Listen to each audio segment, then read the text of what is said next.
अस्सलाम वालेकुम दोस्तों, की हाल चाल ने। उम्मीद करदा सारे भाई खैर खरीत नाल हसन। अज साडे नाल लाणी दी मशहूर मारूफ हस्ती जिहड़ी अपनी पहचान आप हैं भाई विकास पंजुत्ता साहब।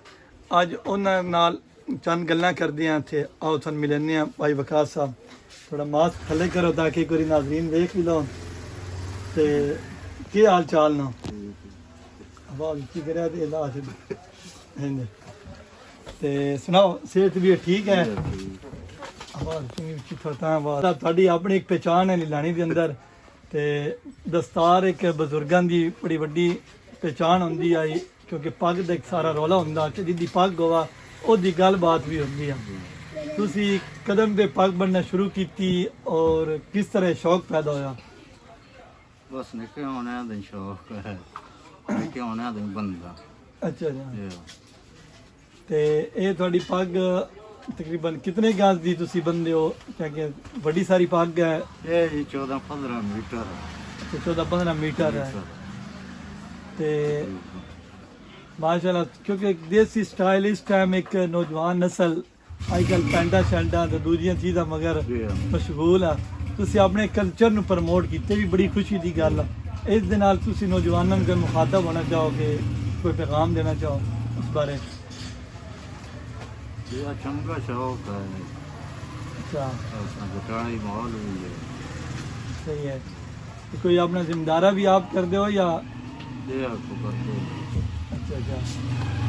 ते दूसरा काफ़ी लोग थन मतलब एक अद दसन कि तुम इतनी वड्डी पग क्यों बनते हो या इहदी के रीज़न है, इहदे बारे की ख्याल है?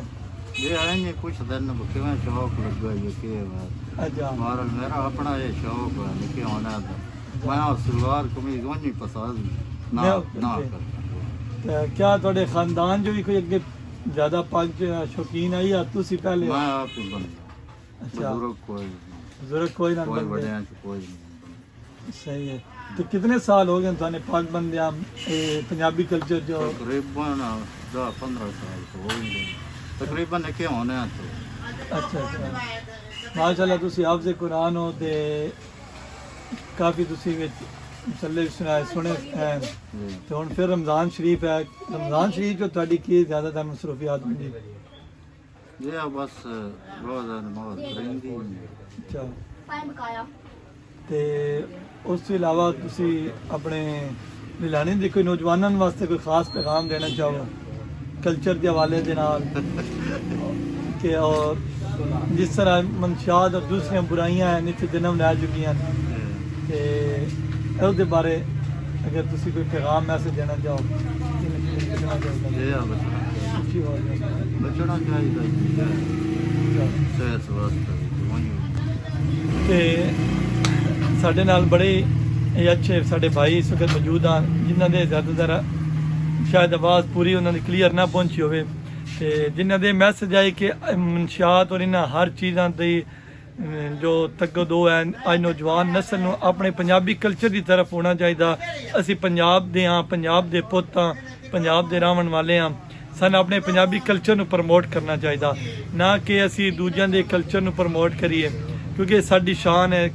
बजुर्गों की तरफों सानी रियत लभी है कि अपने पग दस्तार एक बड़ी वड्डी शै है, क्योंकि जेह्ड़े सारे तो पग होआ ना पग लोग एक दूजे वटदे भी हैं। मतलब एक भाई दूजे भाई नाल पग दी पग चेंज करा, मतलब एक दूजे पग वटावा आना सारी जिंदगी फिर वो अपनी वफादारियों दे नाल निभांदे हैं। इसी तरह अज दोस्तियां हैं उन्होंने भी सन आपस च निभाना चाहिए। तो इस दे नाल ही सन इजाजत चाहोगा। अल्लाह हाफिज़।